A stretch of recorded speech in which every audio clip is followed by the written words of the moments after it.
Hi guys, നമ്മുടെ beach ബഗ്ഗിയാണിത്. അപ്പോൾ നമ്മൾ ബീച്ച് ബഗ്ഗി കളിച്ചുകൊണ്ടിരിക്കുകയാണ്. ഇത് ചാമ്പ്യൻഷിപ്പാണ്. എല്ലാവരും ഇതിൻ്റെ ഫുൾ വീഡിയോ കാണേണ്ടതാണ്. 9 മിനിറ്റാണ് അതുള്ളത്. കാണാൻ പറ്റണമെങ്കിൽ ഇത് ഷോർട്ടായിട്ട് കാണാം കേട്ടോ.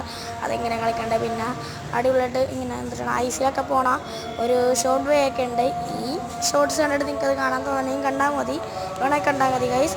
അപ്പോൾ ഈ വീഡിയോ ഇഷ്ടപ്പെട്ടെങ്കിൽ ലൈക്ക് ചെയ്യുക, സബ്സ്ക്രൈബ് ചെയ്യുക. പിന്നെ ആ വീഡിയോ കണ്ടിട്ടുണ്ടെങ്കിൽ ഇഷ്ടപ്പെട്ടിട്ടുണ്ടെങ്കിൽ ലൈക്ക് ചെയ്യുക, സബ്സ്ക്രൈബ് ചെയ്യുക. അപ്പോൾ ശരി എന്നാൽ ഗൈസ്, ഞാൻ പോകുന്നു.